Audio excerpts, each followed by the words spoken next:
आज पटना में होर्डिंग लगवा दिया कि जो फतेह बहादुर सिंह का जीभ काट कर लाएगा उसको 10 लाख रुपया देने का काम करेंगे।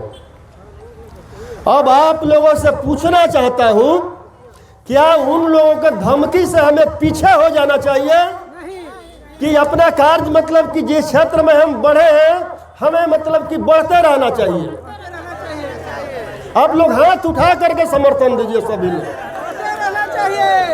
तो यही लड़ाई जो है डेहरी के पड़ाव मैदान से मतलब कि शुरू होने जा रहा है, जिनके लिए सावित्रीबाई फुले ने उस समय पीछे नहीं हुई, अत्याचार सही, जितने इन लोगों का गोबर और पत्थर सहने का काम किया, आज वही लड़ाई को हमने लेकर के मतलब कि चल दिया है। और उस डेहरी के पड़ाव मैदान से आप लोग मनुवादियों को, देश के मनुवादियों को बता दीजिए, इतनी संख्या में आइए और बताने का काम करिए कि हमें विद्यालय चाहिए, हमें मंदिर नहीं चाहिए, हमें मंदिर नहीं चाहिए। ये लड़ाई शिक्षा और अंधविश्वास की लड़ाई है और ये लड़ाई केवल डेहरी और बिहार की नहीं है, ये लड़ाई संपूर्ण भारतवर्ष की लड़ाई है। एक तरफ संविधान है, दूसरे तरफ मनुस्मृति है जो सावित्रीबाई फुले को जलील करने का काम किया था। और वही मनुस्मृति से आज जो देश में बैठे हुए लोग हैं, संविधान कहने का लागू है, ये लोग मनुस्मृति से देश चलाने का काम कर रहा है। अगर मनुस्मृति से देश चलाने का काम नहीं करता तो अयोध्या में मंदिर नहीं, विद्यालय बनता, यूनिवर्सिटी बनता, हॉस्पिटल बनता, बड़े बड़े फैक्ट्री लगता जिसमें देशवासियों को रोजगार मिल सके। कोई भी मंदिर मस्जिद बनाने का काम किसी भी गवर्नमेंट का नहीं है, राजनीतिक पार्टियों का नहीं है। जो सत्ता में बैठे हुए लोग हैं, हमारे देश के पूरे बहुजन समाज के लोगों को, संपूर्ण महिलाओं के हाथों से कलम और किताब छीनकर धर्म का झंडा और अंधविश्वास में झोंकना चाह रहे हैं ताकि ये लोग शिक्षा प्राप्त न करें और मैं जो चाहूं वो कर सकूं।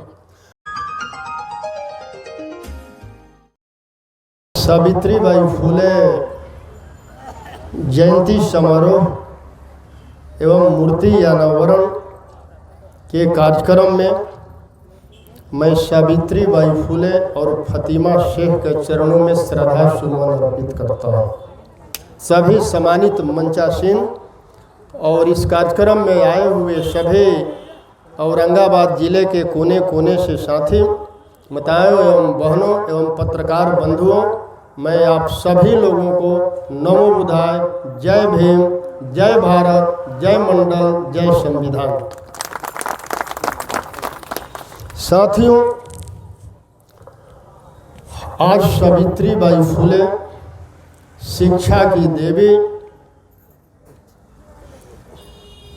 का आज ही के दिन 3 जनवरी 1831 को उनका जन्म हुआ था और उनका शादी ज्योतिबा राव फुले से 1840 में हुआ। शादी के बाद ज्योतिबा राव फुले ने उनको शिक्षित करने का काम किया और भारतवर्ष का पहला शिक्षिका 1948 में बनाया।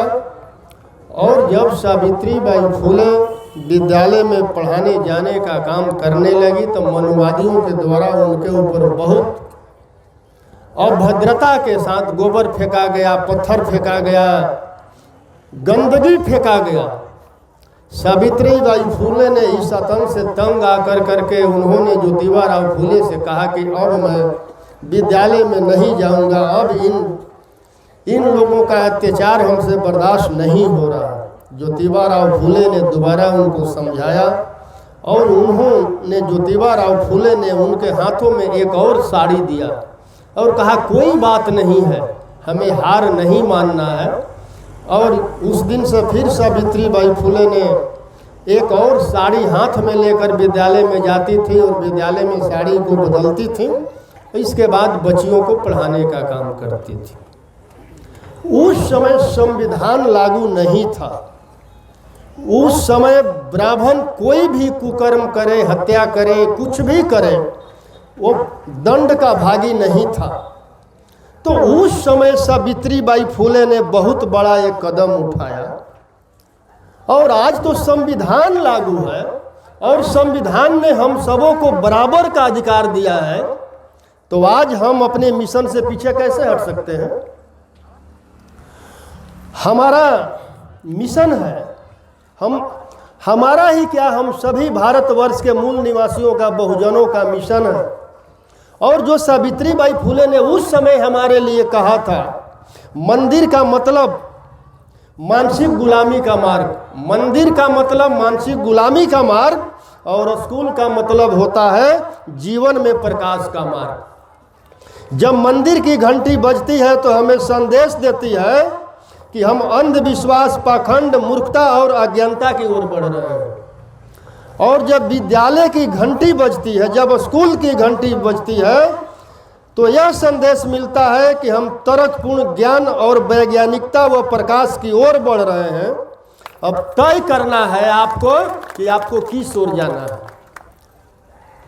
यही होर्डिंग पटना में लगा है और मैंने सावित्रीबाई फुले के ज्ञान के ज्योति को मैं पूरे देश में फैलाने के लिए पटना में होर्डिंग लगवाया, तो देश के पूरे मनुवादियों को सीने में जलन होने लगा और पेट में दर्द होने लगा।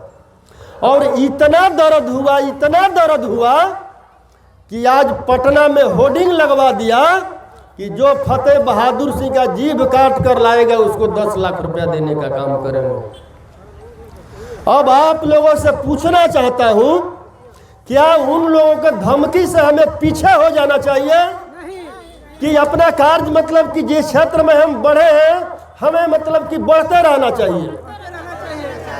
आप लोग हाथ उठा करके समर्थन दीजिए सभी लोग। तो यही लड़ाई जो है डेहरी के पड़ाव मैदान से मतलब कि शुरू होने जा रहा है। और आप लोग पूरी आह्वान कर दीजिए, पूरे बहुजन समाज के लोग जिनके लिए सावित्रीबाई फुले ने उस समय पीछे नहीं हुई, अत्याचार सही, जितने इन लोगों का गोबर और पत्थर सहने का काम किया, आज वही लड़ाई को हमने लेकर के मतलब कि चल दिया है। और उस डेहरी के पड़ाव मैदान से आप लोग मनुवादियों को, देश के मनुवादियों को बता दीजिए, इतनी संख्या में आइए और बताने का काम करिए कि हमें विद्यालय चाहिए, हमें मंदिर नहीं चाहिए, हमें मंदिर नहीं चाहिए। ये लड़ाई शिक्षा और अंधविश्वास की लड़ाई है और ये लड़ाई केवल डेहरी और बिहार की नहीं है, ये लड़ाई संपूर्ण भारतवर्ष की लड़ाई है। और इस भारतवर्ष की लड़ाई में, इस कार्यक्रम में हमारे जितने लोग हैं, सभी लोगों से मैं चाहता हूं कि हमारे न आगे चलना है न पीछे चलना है, हमारे साथ में कदम मिलाकर चलना है। चूंकि लड़ाई हमने छेड़ दिया है, अगर हम लड़ाई को सफल नहीं बना पाए, अपने लोगों को समझाने में कामयाब नहीं हो पाए, तो बहुत जल्द 24 में लोकसभा का चुनाव है और उस चुनाव में सिर्फ 2 ही विचारधारा चलेगा और पूर्व से ही चलते आया है। एक तरफ गौतम बुद्ध का मानववादी विचारधारा और एक तरफ मनु का मनुवादी विचारधारा। एक तरफ संविधान है, दूसरे तरफ मनुस्मृति है जो सावित्रीबाई फुले को जलील करने का काम किया था। और वही मनुस्मृति से आज जो देश में बैठे हुए लोग हैं, संविधान कहने का लागू है, ये लोग मनुस्मृति से देश चलाने का काम कर रहा है। अगर मनुस्मृति से देश चलाने का काम नहीं करता तो अयोध्या में मंदिर नहीं, विद्यालय बनता, यूनिवर्सिटी बनता, हॉस्पिटल बनता, बड़े बड़े फैक्ट्री लगता जिसमें देशवासियों को रोजगार मिल सके। कोई भी मंदिर मस्जिद बनाने का काम किसी भी गवर्नमेंट का नहीं है, राजनीतिक पार्टियों का नहीं है। मंदिर मस्जिद बनाने का साधु और संतों और मौलाना लोगों का है। लेकिन जो सत्ता में बैठे हुए लोग हैं, हमारे देश के पूरे बहुजन समाज के लोगों को, संपूर्ण महिलाओं के हाथों से कलम और किताब छीनकर धर्म का झंडा और अंधविश्वास में झोंकना चाह रहे हैं ताकि ये लोग शिक्षा प्राप्त न करें और मैं जो चाहूं वो कर सकूं।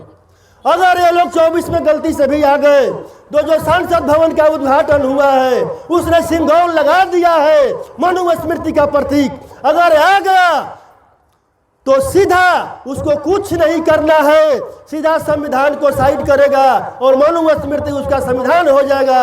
वो बढ़ रहा है गोलवर्कर की भारत की तरफ। उसका स्पष्ट का नाम है कि हमें गोलवर्कर का भारत चाहिए, और गोलवर्कर का जो भारत है वो मनुस्मृति का भारत है।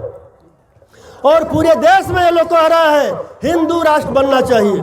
मैं आप लोगों से भी पूछना चाहता हूँ, हिंदू राष्ट्र बनना चाहिए कि नहीं बनना चाहिए? हिंदू राष्ट्र का मतलब क्या होता है? हिंदू राष्ट्र का मतलब होता है सीधा ब्राह्मण राष्ट्र। और उस ब्राह्मण राष्ट्र में, उस हिंदू राष्ट्र में 90% के बहुजन समाज के लोगों के लिए, पिछड़े और दलितों के लिए कोई जगह नहीं है। उस हिंदू राष्ट्र में 90% के पिछड़ों और दलितों के लिए शूद्र कहा गया है, और शूद्रों को धन दौलत संपत्ति रखने का अधिकार नहीं है, शिक्षा प्राप्त करने का अधिकार नहीं है। तो आप क्या चाहते हैं कि आने वाले 24 के बाद आपके बच्चों के हाथ में कलम के जगह, आपके बच्चों के हाथ में कलम और किताब के जगह कमर में झाड़ू और गले में हांडी बन जाए? नहीं। तो नहीं चाहते हैं तो पूरी एक होकर के बहुजन समाज के 90% के लोग 24 में इन मनुवादियों को सत्ता से उखाड़ना होगा। लेकिन कैसे उखाड़ेंगे? उस मनुवादी के साथ तो हमारे लोग भी मिले हुए हैं, हमारे लोग भी मिले हुए हैं। और आज हमारे लोग कह रहे हैं कि हम राम के वंशज हैं और ब्राह्मण श्रेष्ठ था और श्रेष्ठ है और श्रेष्ठ रहेगा। हमारे लोगों ने तो गुलामी स्वीकार कर लिया है। तो क्या यह भी निश्चय करना पड़ेगा कि हमें गुलामों के साथ चलना है कि हमें देश में क्रांति लाने वालों के साथ चलना है? हमें संविधान को मिटाने वाले के साथ रहना है कि हमें संविधान को बचाने वाले के साथ रहना है? यही नहीं, अभी लोग आएंगे बहुजन समाज के नेता जिन्होंने आरएसएस का गुलामी स्वीकार कर लिया है और कहेंगे कि हम तो आपका भाई हैं, आपका परिवार है, हम चाहते हैं कि हमारे समाज का मुख्यमंत्री बने, दिग्भ्रमित करेंगे। लेकिन पूछिएगा उन लोगों से कैसे बनेंगे समाज का मुख्यमंत्री? जब 24 में वो सत्ता में आ जाएगा, अब पूरी प्लान है उसका मनुस्मृति लाने का, और जब मनुस्मृति लागू हो जाएगा तो क्या मनुस्मृति में वोट देने का अधिकार है? क्या मनुस्मृति में चुनाव लड़ने का अधिकार है? क्या? तो जब 24 में ही पूरे बहुजन शूद्र हो जाएंगे तो कैसे तुम मुख्यमंत्री मतलब की बनोगे? जनता को धोखा मत दो। ऐसे लोगों को जो वहां बैठकर हमारे बहुजन समाज के लोगों को बेचने का काम कर रहा है, दलाली करने का काम कर रहा है, वैसे लोगों के गांव में आप लोग घुसने मत दीजिए मेरे भाई। बहुत कठिन लड़ाई है और हमारे बच्चों को कलम और किताब का भविष्य का लड़ाई है। मैं तो कह दूंगा हमारे पूर्वज लायक थे, हमारे जितने ये पूर्वज लोग हैं ये सब लोग लायक थे ना। अगर लायक नहीं होते तो हम यहाँ पर मतलब होते क्या? लेकिन हम क्या कर रहे हैं? अगर हम 24 में देश को नहीं बचा पाए तो क्या हम अपने बच्चों के आंख में आंख डाल करके हम बात करने लायक रहेंगे? क्या रहेंगे? तो हम ऐसा काम करें 24 में देश को बचाएं, 25 की लड़ाई 25 में बात करेंगे। अभी 24 है, अभी 25 की बात नहीं है। और समझ लीजिए इसी पर जो है काशीराम जी ने एक किताब लिखा था चमचाजुग, उसमें लिखा था हमारे ही लोग कुछ चमचे हो गए हैं जो वहां बैठकर हमारा सौदा कर रहे हैं। और जिन लोगों को जवानी में चमचा के गिरी करने का लत लग जाता है वो ता जिंदगी दलाली करने का काम करता है, ता जिंदगी दलाली करने का काम करता है। ऐसे दलालों से सावधान रहना है, ऐसे दलालों से सावधान रहना है। नहीं, आज चले जाइए उत्तर प्रदेश में, हम तो आज यहाँ सभा कर ले रहे हैं। उत्तर प्रदेश में आपको अगर ऐसा सभा आयोजित करिएगा तो आपका हत्या हो जाएगा या आपको जेल में डाल दिया जाएगा। उत्तर प्रदेश में पूरी तरह मनुस्मृति लागू है। तो वैसा न हो, हमें उसी बात का डर है कि जो हम अभी सावित्री बाई फूले का मूर्ति का अनावरण हमने किया है, 24 के बाद हम बचा पाएंगे कि नहीं बचा पाएंगे, इस बात का हमें चिंता है। आपको सम्राट अशोक ने बहुत बौद्ध विहार बनाने का काम किया था। लाखों बौद्ध विहार था आपके देश में, लेकिन जैसे ही राजा बृहदत्त का हत्या हुआ, पुष्यमित्र शुंग राजा बना, सारे बौद्ध विहारों को नष्ट कर दिया। और जो नष्ट नहीं कर पाया उसको धार्मिक अड्डा बना दिया, उसको पाखंडवाद का अड्डा बना दिया। तो आपको क्या लगता है जब मनुस्मृति लागू हो जाएगा, इस मूर्ति को लोग रहने देगा क्या? रहने देगा? क्योंकि टोटल सत्ता उसके हाथ में होगा। अभी आरएसएस का 25 लाख सेना उसका अपना तैयार है और सारे संस्थान पर उसका कब्जा है। जब पूरा देश कोरोना से जूझ रहा था तो नई शिक्षा नीति 2020 ला रहा था। उस 2020 शिक्षा नीति में आप अच्छा से पढ़िएगा तो उस समय का द्रोणाचार्य एकलव्य का केवल अंगूठा काटा था, लेकिन इस समय का द्रोणाचार्य जो केंद्र में जो बैठा है, बहुजन समाज के बच्चों को शिक्षा का क्षेत्र में पूरा का पूरा हाथ काट चुका है। और पूरे देश में उसका प्लान चल रहा है कि जितने सरकारी स्कूल हैं सभी सरकारी स्कूल को प्राइवेट हाथों में दे दिया जाए। तो अगर निजीकरण हो जाएगा तो हमारे बच्चे कहाँ चले जाएंगे?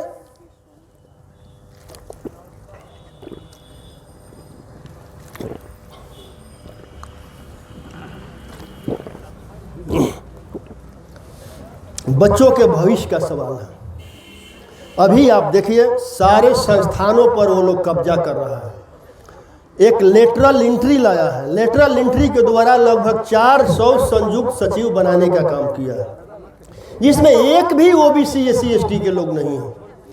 और संयुक्त सचिव जो पद है वही लोग उस पद पर बैठकर देश को चलाते हैं, वही लोग उस पद पर बैठकर देश को चलाते हैं। जो हमारे बच्चे यूपीएससी पास कर करके जब प्रमोशन करते करते वहां तक पहुंचते हैं, क्या हमारे बच्चे वहां तक मतलब जा सकते हैं? क्या जा सकते हैं?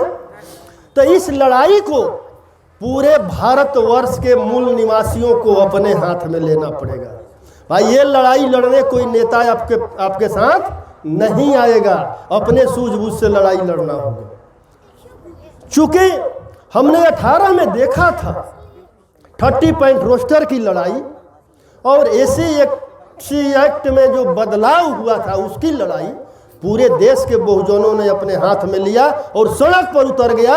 नतीजा हुआ कि भारत सरकार को झुकना पड़ा और दोनों काला कानून को वापस लेना पड़ा। उस समय सारे नेता एसी में सो रहे थे, लेकिन देश के बहुजनों ने उस लड़ाई को अपने हाथ में लिया। तो क्या आज जो 2024 की लड़ाई है, क्या संविधान के बचाने के लिए, अपने बच्चों को मतलब शिक्षा को बचाने के लिए देश का बहुजन लड़ाई अपने हाथ में नहीं ले सकता है क्या? तो लेना है। और आप सभी लोगों से एक बार मैं पुनः और आग्रह में करता हूं कि भाई ये शिक्षा की लड़ाई, ये संविधान की लड़ाई, ये धन दौलत और जो जगदेव बाबू ने जो नारा दिया था 100 में 90 शोषित है, 90 भाग हमारा है, धन धरती और राजपाट में 90 भाग हमारा है, क्या उनका सपना पूरा हो गया है क्या? लेकिन हमारे जो बहुजन समाज के कुछ लीडर हैं वो तो कहते हैं कि जगदेव बाबू ने तो जो सपना देखा था वो पूरा हो गया है। आपका प्रधानमंत्री बहुजन है, 90 का है, राष्ट्रपति 90 का है, बिहार का मुख्यमंत्री 90 का है, अधिकतर राज्य का मुख्यमंत्री 90 का है, लेकिन दलाल ना है। तो यही हमें समझना है कि उनका जवाब देना होगा। भाई जगदेव बाबू ने कभी सिद्धांत से समझौता नहीं किया। अगर सिद्धांत से समझौता किए होते तो उनका हत्या नहीं होता।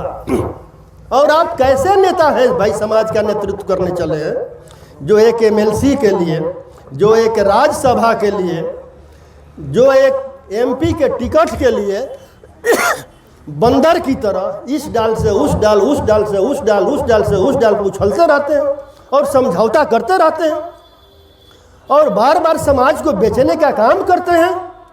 क्या समाज वैसे लोगों को माफ करने का काम करेगा क्या?